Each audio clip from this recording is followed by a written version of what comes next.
Gold, trusted gold buyers. మీరు తాకట్టు పెట్టిన బంగారాన్ని విడిపించి ఈ రోజు ఉన్న మార్కెట్ ధరకు కొనబడను.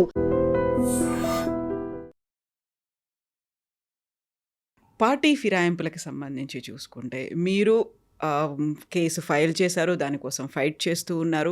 సో 8 మందికి సంబంధించి ఒక క్లీన్ చిట్ లాగా స్పీకర్ ఇచ్చారు. వెరీ రీసెంట్గా జగిత్యాల ఎమ్మెల్యే సంజయ్ చెప్తున్నటువంటి మాట, గతంలో కూడా ఈ మాట చెప్పారు.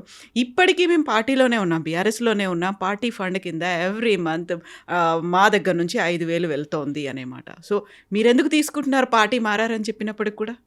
నేను అదే చెప్తా ఉన్నా. ఒకటి ఫస్ట్ క్లారిఫికేషన్ ఏంటంటే 5,000 అనేది ఎప్పుడో బంద్ అయిపోయింది. వాళ్ళ దగ్గర నుంచి తీసుకోవట్లేదు, ఎప్పుడో బంద్ అయిపోయింది. ఆ 10 మంది దగ్గర నుంచి. నేను ఇప్పుడు విప్ కదా, అఫీషియల్ విప్ కదా, ఎప్పుడో బంద్ అయిపోయింది. అది ఫస్ట్లో సంతకం పెట్టినప్పుడు ఆటోమేటెడ్ ఉంటుంది. అది ఎట్లయితే మనము ఈఎంఐ కట్ చేసుకుంటామో, ఎట్లయితే మనం శాలరీలో మనం ఏదైనా బిల్స్ కట్టాలనుకుంటామో మనం ఆటోమేటెడ్ పెట్టుకుంటాం. అది స్టార్టింగ్లో ఆటోమేటెడ్గా పెట్టేసి ఫస్ట్ శాలరీ ఇవ్వడానికి వచ్చేది. ఒక 6 months 8 months వచ్చింది. తర్వాత 1 year తర్వాత బంద్ అయిపోయింది. అది అయితే నేనేం చెప్తానంటే, ఈరోజు సంజయ్ గారు కానివ్వండి, ఇతరులు చెప్తుంటే అలిగేషన్స్ ఇప్పటికి కూడా కట్ అవుతున్నాయి. దానికి వివరణ ఏంటంటే, రేవంత్ రెడ్డి గారు ముఖ్యమంత్రి గారికి వెళ్ళి తీసుకుంటే కింది వారు కూడా అబద్ధాలని చెప్పి నిజమని ప్రజలు నమ్మించే ప్రయత్నం చేస్తున్నారు, ప్రజలను మోసం చేస్తుండడానికి ఇది ఒక ఉదాహరణ. సంజయ్ గారు ఇప్పుడు 5,000 కట్ అవుతలేని తీసుకొని చూపిస్తే రాజీనామా చేస్తారా? ఈ షుడ్ రిజైన్. మనం ఛాలెంజ్ చేస్తాం అడిగినప్పుడు. మనం అడిగి నేమే బాబు కట్ అవుతలే కదా, నిజంగా కట్ అవుతున్నట్టయితే నేను రిజైన్ చేస్తాను. కరెక్ట్గా మనం అయితే ఆయన రిజైన్ చేస్తాడా? మరి ఇష్యూ రిజైన్ కదా.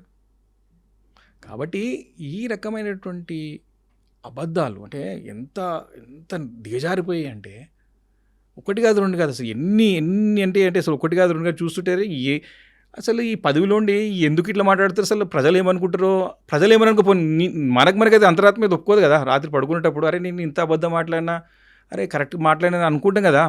ఎన్ని ఉంటాయి, ఒకటి కాదు రెండు కాదు. అసలు ఆశ్చర్యం ఉంటుంది. రుణమాఫీ విషయం అంటే ఫస్ట్ నాకు ఎక్స్పీరియన్స్ అయింది.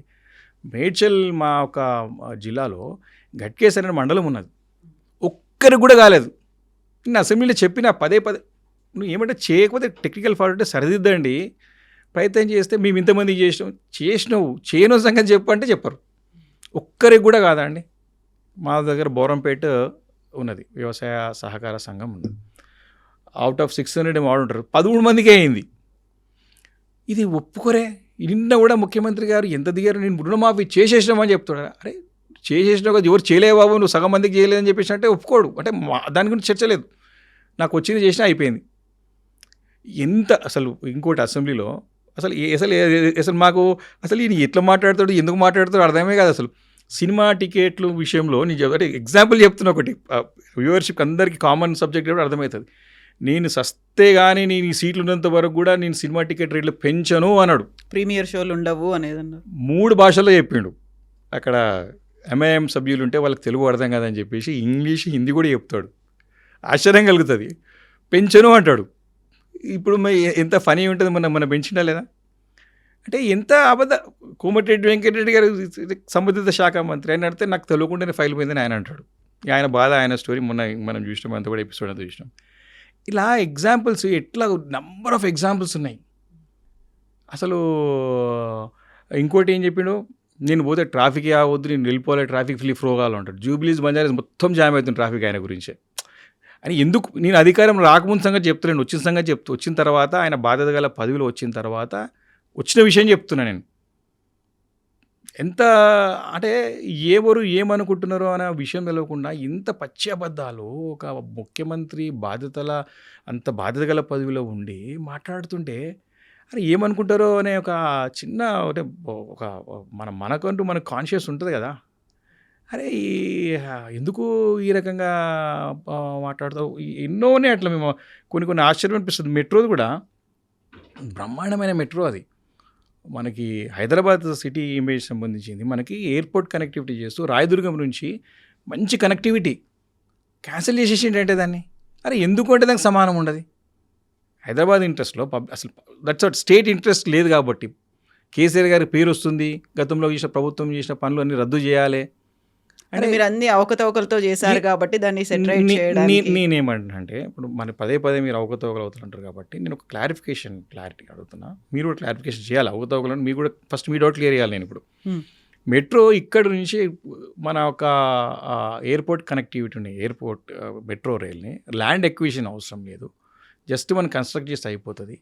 దాదాపు నీకు సిటీ కాన్సన్ట్రేషన్ అంతా కూడా మీకు సౌత్ వెస్ట్ పార్ట్లో ఉంది. మనకి ఐటీ కంపెనీ దాదాపు 10 లక్షల మంది ఉద్యోగస్తులు డైరెక్ట్లీ ఇండైరెక్ట్లీ ఒక ఐటీ రిలేటెడ్ సెక్టర్లో పనిచేస్తూ ఉన్నారు. చాలా నీకు ఫ్లో ఉంటుంది అక్కడ. దాన్ని క్యాన్సిల్ చేయడానికి రీజన్ ఏంది? ఒకటి.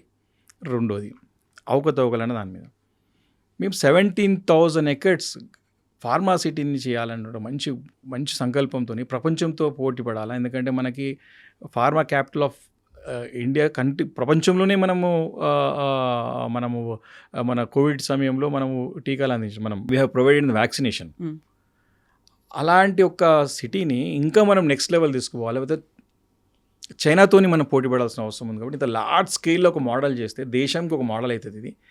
ఇలాంటి ఫార్మాసిటీ అయితే మనం చేస్తే, క్లస్టర్ చేస్తే వేరే సిటీస్లో మళ్ళీ కేంద్ర ప్రభుత్వం దీన్ని ప్రోత్సహించి సబ్సిడీలు అందించి సహకరించి ఇంకా వేరే సిటీలో ఇంకా వేరే Capitals like how pharma capital అనుకోండి, నెక్స్ట్ ఇంకా వేరే రిలేటెడ్ ఇంజనీరింగ్ మ్యానుఫ్యాక్చరింగ్ సంబంధించినటువంటి ఇంకొక సిటీలో పెట్టవచ్చు అని ఒక మోడల్ తీసుకొచ్చి కేసీఆర్ గారు ఆలోచన చేసి తీసుకొచ్చినటువంటి ఒక ఫార్మా సిటీ స్థలాన్ని 17,000 ఎకర్స్.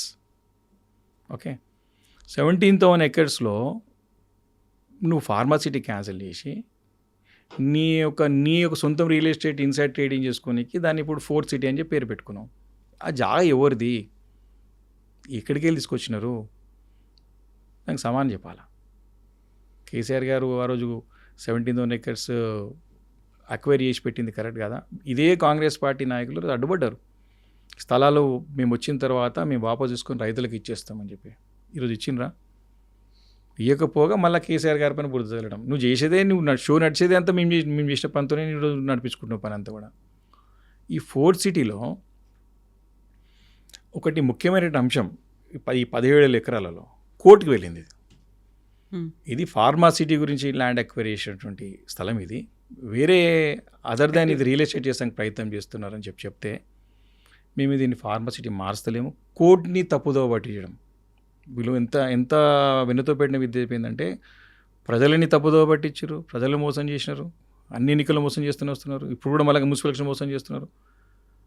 మొన్న ఈ విషయంలో కూడా కోర్టులను కూడా తప్పుదోవ పట్టించి కోర్టులు కూడా మోసం చేస్తూ ఉన్నారు. కోర్టుకి చెప్తుంది మేము ఫార్మసిటీ క్యాన్సిల్ చేయలేదు, ఫార్మసిటీ ఉంది, గ్రీన్ ఫార్మా అని పేరు కొంచెం పక్కన పెట్టి మిగతాదంతా కూడా ఆయన రియల్ ఎస్టేట్ అది చేస్తా ఇది చేస్తా, నేను కొడుకులో తీసుకొస్తా, మొన్న పోయి మొత్తం మీద రేజింగ్ యువత టెంట్లు వేసి చేసారు అక్కడ. ఇక్కడ పెట్టినావు ఎక్కడ స్థలం అది? ఎవరు కూడా పెట్టిన స్థలం అది? ఎవరు అక్వైర్ చేసిన స్థలం అది? దానికి అంటే ఏమంటే ఆ ఒక్క గ్రాటిట్యూడ్ ఉండాలి కదా. సరే లేకున్నా సరే గ్రాటిట్యూడ్ మా పనే లేకున్నా సరే స్టేట్ ఇంట్రెస్ట్ ఉండాలి కదా, అది లేదు నీకు. కాబట్టి నా పాయింట్ ఏంటంటే మోసం చేయడము, అబద్ధాలు చెప్పడము ఇంకెన్ని రోజులు సాగుతుందని ఈరోజు అంటే టైం రావాలి. అంటే మనకేంది అల్టిమేట్గా మనకున్న ప్రాసెస్, మనకున్న సిస్టంలో 5 సంవత్సరాలకు ఎన్నికలు జరగాల, ప్రజలు ఓటు ద్వారా ఆన్సర్ చెప్తారు. అల్టిమేట్గా మనము రాష్ట్రానికి మనం మంచి చేయాలా, మన ప్రజలకి మంచి చేయాలని ఒక భావన మన మనసులో ఉండాలి కదా అని నేను పదే నేను కదా మా పార్టీతో అడుగుతూనే ఉంటాం. మేము state interest comes we're with you, మేము ఎంబడి ఉంటాం.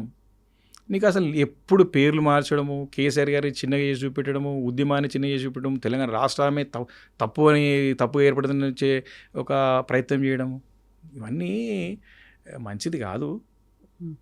రాజకీయాలు ఇంత మంచిగానే మన హైదరాబాద్ కానీ తెలంగాణ రాష్ట్రంలో కలుషితం కాలేదు. ఇంకా కలుషితం చేసే ప్రయత్నం ఏ రకంగా చేస్తారో స్పష్టంగా కనబడుతున్నది. మేము సహనంతో ఉన్నాం. బికాస్ అల్టిమేట్లీ ప్రజలు బాగుండాలని కోరుకుంటాం, రాష్ట్రం బాగుండాలని కోరుకుంటాం. తాత్కాలికంగా ఒకరు వస్తుంటారు పోతుంటారు, కానీ భవిష్యత్తులో ఇలాంటి చేసిన వాళ్ళు తప్పుగా అంటే తప్పకుండా చరిత్రహీనులు మిగిలిపోతారు కదా. ఎవరైనా సరే ఎంతోమంది ముఖ్యమంత్రులు చేశారు, ఎంతోమంది మంత్రులు చేశారు, మంచి చేసిన వాళ్ళు మంచిగా ఉన్నారు, ఏం చేయని వాళ్ళు కూడా అట్లా ఉన్నారు, పాడేసిన వాళ్ళు పేర్లు అయితే ఉంటాయి కదా చరిత్రలా.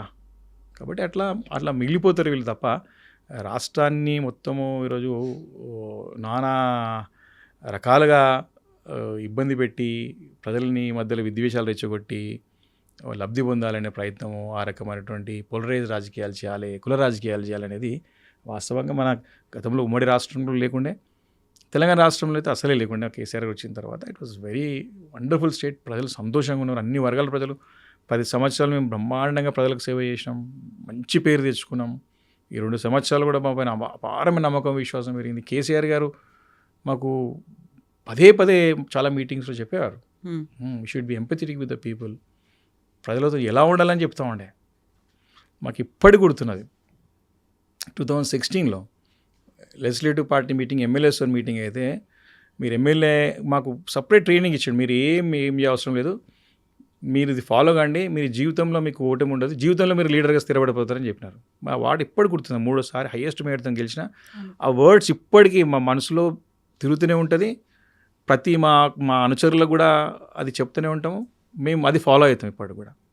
ఇంత బ్రహ్మాండంగా 2016లో మీరు ఎమ్మెల్యేలు అయినారు. ఫస్ట్ మీకు రావాల్సింది ఏంది, రాకపోవాల్సింది ఏంది, ఫస్ట్ మీకు అహంకారం రావద్దని చెప్పాడు. కళ్ళుకి నెత్తికి ఎక్కువద్దు మీకు అని చెప్పాడు. చాలా బాగా అంటే బాగా చెప్పాడు. ప్రజలు చెప్పేది మీరు వినాలి అని చెప్పాడు. తెలిసింది చెప్పినా వినాలి మీరు అని చెప్పాడు.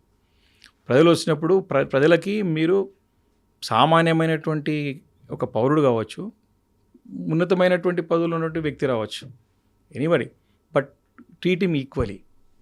మీరందరికీ మర్యాద ఎట్లయితే పెద్దవాడికి మర్యాద ఇస్తుందో చిన్నవాడు కూడా అదే మర్యాదతో మాట్లాడాలి. మీరు డైలీ కూలి నాలి పని చేసుకునేవాడు కూడా నీ ఇంటి దగ్గరకు వస్తే ట్రీట్ దెమ్ ఈక్వల్. ఎస్, నువ్వు ఏంది మర్యాదగా మాట్లాడాలా.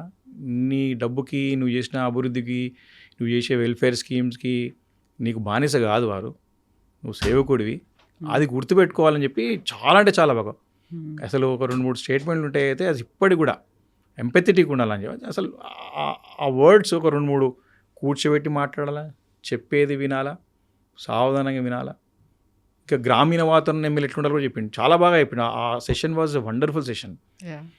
కాబట్టి వారు అభివృద్ధి నాకు వదిలిపెట్టండి, స్కీమ్స్ వదిలిపెట్టండి, మీరు చేసి పని చేయండి, ప్రజల్లో మంచిగా ఉండండి, అంతే. మీరు గౌరవంగా మర్యాదగా ఉండండి, ఆటోమేటిక్ మీ ప్రజల మీకు వచ్చేస్తుంది. అల్టిమేట్గా అదే జరిగింది. 2 సార్లు గెలిచింది అంత.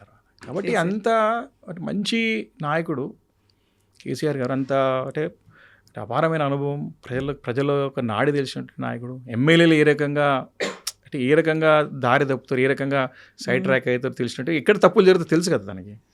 ఆ తప్పులు జరగకుండా మాకు ముందే ట్రైనింగ్ ఇచ్చి, క్లాసెస్ ఇచ్చి మాకు చెప్పినది స్టిల్ వి రిమెంబర్ ఇట్. అంటే అదే మమ్మల్ని ముందుకు నడిపిస్తాం. So true.